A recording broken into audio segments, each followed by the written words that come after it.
नमस्कार बच्चों, मैं ललित कुमार आप सभी का स्वागत करता हूं अपने YouTube चैनल में। जैसा कि मैंने आप सभी को बताया भी था कैंडिडेट्स कि आपको अब प्रॉपर तरीके से स्पीड टेस्ट मिलने वाला है। जो स्पीड टेस्ट आपका एसएससी एग्जामिनेशन पे डिपेंड होगा। अब एसएससी में वो एग्जाम चाहे सीजीएल हो, सीएचएसएल हो या आपका एमटीएस हो या स्टेनोग्राफर हो, तो आप देख रहे हैं यहाँ पर आपके सामने क्वेश्चन लिखे हुए हैं डियर कैंडिडेट्स, और ये 6 नंबर तक क्वेश्चन यहाँ पे लिखे हुए हैं। और एक चीज मैं आपको बताना चाहूंगा, जो यहाँ पे डायरेक्शन लिखा हुआ है, तो डायरेक्शंस में हमने बहुत ज्यादा फोकस नहीं किया है। हालांकि आपके एग्जाम में काफी बड़ा डायरेक्शन लिख के आएगा, पर हमने यहाँ पे जो है एक शॉर्ट डायरेक्शन लिखा हुआ है। और जैसा कि आप सभी बच्चे हमारे जानते भी हैं कि क्या क्या पूछा जाता है, मोस्टली आप लोगों को पता भी होता है। आप देखिए यहाँ पे find out the error in the sentences given below.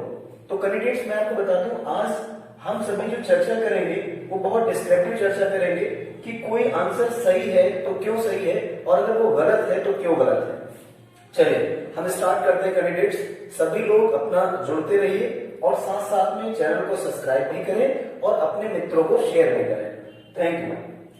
ये आपका दिया हुआ है, फर्स्ट आपका है, जब 25 क्वेश्चन आपके एसएससी में अभी आ रहे हैं, पहले तो आपके 50 क्वेश्चन आते थे, तो अभी आपका क्या है कि रेशियो कम होता जा रहा है। जहां पे एरर आपको 5 मिलता था वहां पे 2 या 3 मिलेगा, तो यहाँ पे आपका 2 एरर दिया हुआ है कैंडिडेट्स। लिखा हुआ है he said that he will meet me at the restaurant, और लास्ट पार्ट है नो एरर। तो यद्यपि कोई गलती आपको नहीं लग रही है तो आपका ऑप्शन करेक्ट होगा नो एरर। अगर आपको कोई मिस्टेक लग रही है तो आप पहले फाइंड आउट करें, और बहुत ज्यादा सोचने की आवश्यकता नहीं है इसमें कैंडिडेट। आप देख रहे हैं यहाँ पे लिखा he said that he will meet me at the restaurant. तो आप देख रहे हैं बच्चों कि यहाँ पर दैट कंजंक्शन का प्रयोग किया गया है, और दैट कंजंक्शन का हम लोग प्रयोग करते हैं, और यहाँ पे ही सेड लिखा हुआ है।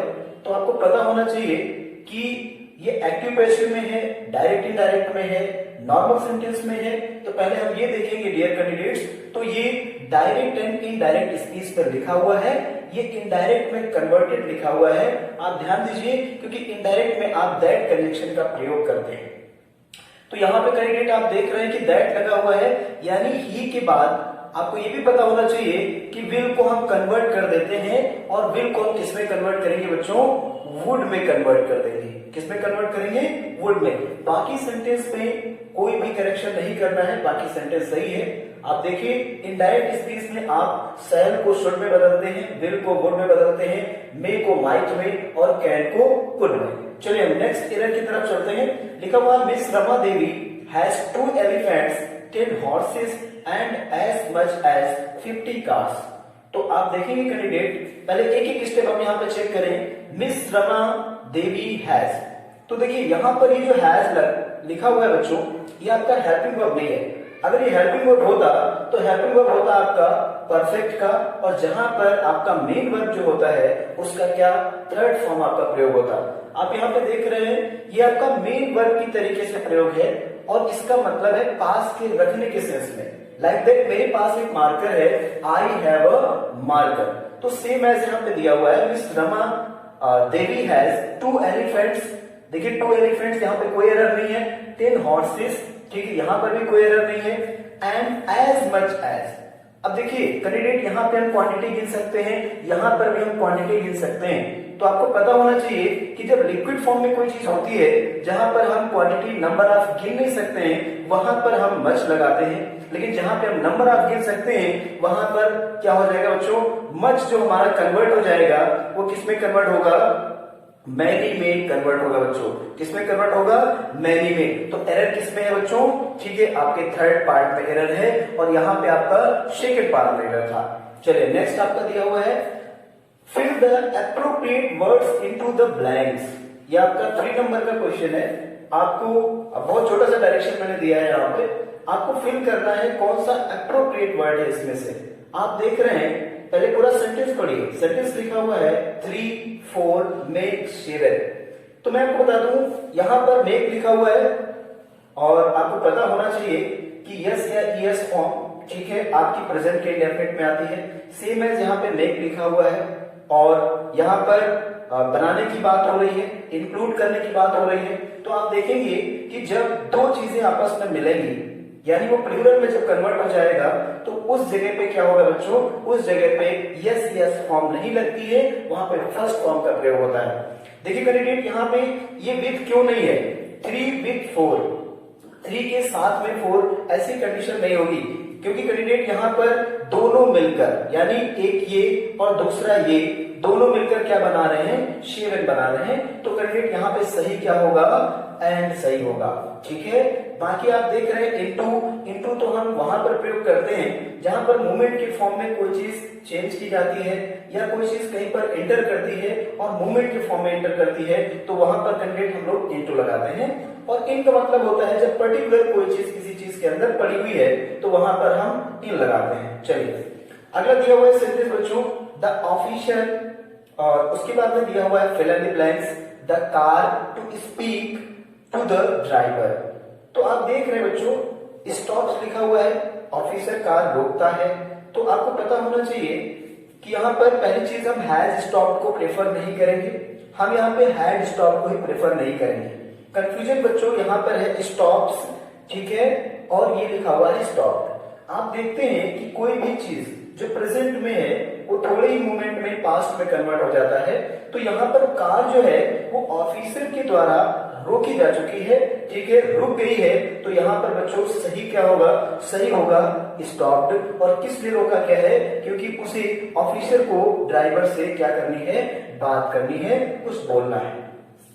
नेक्स्ट आपका दिया हुआ है चूज द सिमिलर वर्ड, यानी बच्चों यहाँ पे आपको मोस्ट एप्रोप्रिएट वर्ड बताना है, और हमने आपको बताया भी है किसी वर्ड में क्या क्या क्वालिटी होती है, ये मैंने आपको बताया है। आपको मैंने ये भी बताया है कि कोई भी वर्ड अगर उसका फॉर्मेशन एडजेक्टिव है तो वहां पर वर्ड भी हमारा एडजेक्टिव चूज किया जाएगा, अगर फॉर्मेशन हमारा वर्ब है तो वर्ब चूज किया जाएगा, अगर फॉर्मेशन हमारा नाउन है तो वहां पे हम नाउन चूज करेंगे। चलिए तो हमारा दिया हुआ है चूज द सिमिलर वर्ड, आपको सेम वर्ड बताना है। यहाँ पे बच्चों इकोनॉमिकल दिया हुआ है, तो पहली चीज हमें इकोनॉमी का मतलब पता होना चाहिए। इकोनॉमी का मतलब होता है, इकोनॉमिकल का मतलब बच्चों होगा कि कम खर्च करने वाला, इकोनॉमिकल का मतलब है कम खर्चीला। तो आप देखिए सिमिलर वर्ड में ये तो अपोजिट वर्ड हो जाएगा बच्चों, ये अपोजिट वर्ड है क्योंकि इसका मतलब अत्यधिक खर्चीला होता है और इसका मतलब भी खर्चीला होता है। आप यहाँ पे देख रहे हैं ये स्ट्रिंगी वर्ड दिया हुआ है, इसका मतलब बच्चों हो जाता है, इसका मतलब होगा कंजूस। और इसी प्रकार आपका जो वर्ड दिया हुआ है लैविश, इसका मतलब भी बच्चों क्या होता है, इसका मतलब होता है खर्चीला। और यहाँ पर ये भी दिया हुआ है, इसका मतलब भी बच्चों हो जाएगा क्या, खर्चीला या फिजूल खर्ची, एक्स्ट्रा वेजेंट। ये आप वन वर्ड में भी पढ़ते हैं इसको। तो यहाँ पर थ्रिफ्टी जो वर्ड बच्चों दिया हुआ है, थ्रिफ्टी का मतलब होता है कम खर्च करने वाला, ठीक है, इकोनॉमिकल यानी बचत करने वाला। चलिए नेक्स्ट बच्चों दिया हुआ है सुपरफिशियल, ये वर्ड बहुत बार पूछा गया है। तो सुपरफिशियल की ऑप्शन में है डिफेक्टिव, सुपीरियर, डीप एंड सॉलो। तो पहली चीज आपको सुपरफिशियल पता होना चाहिए। What is the meaning of superficial? तो बच्चों इसका मीनिंग होता है कम गहरा अथवा छिछला। तो आप देखेंगे डिफेक्टिव का मतलब क्या है, लोग कहते हैं ये पीस डिफेक्टिव है, यानी ये जो पीस है ये खराब है। दूसरा आपका दिया है सुपीरियर, सुपीरियर का मतलब बेहतर होता है बच्चों, तो यहाँ पर ये भी नहीं होगा और सुपीरियर भी नहीं होगा। और यहाँ पर बच्चों दिया हुआ है डीप, डीप का मतलब गहरा होता है। तो अगर आप देखेंगे तो सालो जो वर्ड है जो इसका सिनोनिम होगा और उसका अपोजिट क्या होगा बच्चों, डीप होगा, क्योंकि इसका मतलब अत्यधिक गहरा और इसका मतलब कम गहरा। तो यहाँ पर बच्चों क्या सही होगा, शॉलो सही होगा।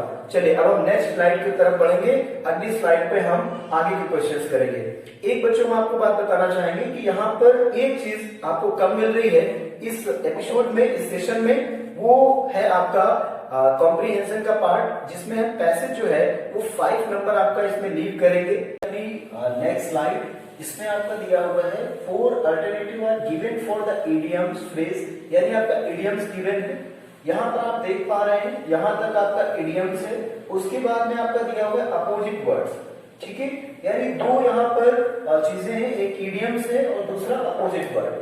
चलिए सबसे अच्छी बात है इडियम्स 2 तरीके से पूछा जाता है बच्चों, एक डायरेक्टली और दूसरा इनडायरेक्टली। इनडायरेक्टली का मतलब है जब इडियम्स को सेंटेंस में यूज किया जाए तो इनडायरेक्टली होता है। तो आप ध्यान दीजिए, जब आप सेंटेंस में इसको देखते हैं तो इसका प्रॉफिट ये भी है एक बेनिफिट ये है आपको कि आपको इसका मीनिंग क्लियर हो जाता है।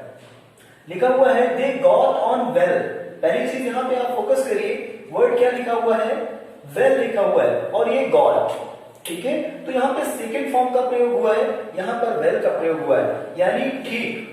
जो मीनिंग जाने वाला है बच्चों वो पॉजिटिव जाने वाला है। With each other the moment they met, ठीक है।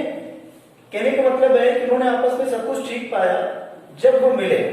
तो आप देखिए जब सब कुछ ठीक है तो हैड एन एग्रीमेंट, इसमें हम एक बार ठीक है इसको चांस दे सकते हैं, पहले हम इसको हटा देते हैं यहां से, क्योंकि मिसअंडरस्टैंडिंग नहीं हो सकती, क्योंकि हम जब अच्छे से में मिल रहे हैं तो मिसअंडरस्टैंडिंग की कोई बात नहीं है। यहाँ पे अगला क्या कह रहा है, had a friendly relationship, fail in love, ठीक है। आप देखिए फेल इन लव, पहली चीज तो यहाँ पे हमें फॉर्म का भी ध्यान देना है बच्चों कि पास्ट में मुझे ले जाना है। दूसरी चीज फेल इन लव, प्यार में होना, तो इसको भी हम चांस दे सकते हैं, लेकिन इसमें से भी मुझे एप्रोप्रिएट अगर चूज करना है तो आप देखिए they got on well with each other the moment they met. तो यहाँ पर जो रिलेशनशिप है जब भी वो मिलते हैं वो बहुत अच्छा पाते हैं, इसका मतलब आपस में उनकी घनिष्ठ मित्रता है और आपस में उनका जो रिलेशनशिप है वो बहुत ज्यादा फ्रेंडली है। तो यहाँ पर सही क्या होगा, हैड अ फ्रेंडली रिलेशनशिप, यानी got on well is equal to had a friendly relationship. Next अगला बच्चों, she tried to slip off but was caught immediately.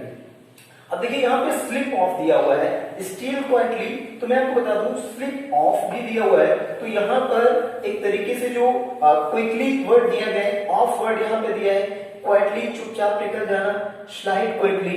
तो आप देखिए यहाँ पर ऑफ किया जा रहा है, स्लिप, ठीक है, और ऑफ यानी छोड़ने की बात हो रही है। तो यहाँ पर क्या हो जाएगा, लीव क्वाइटली, क्या होगा बच्चों, leave quietly. Next, I am looking forward to her arrival.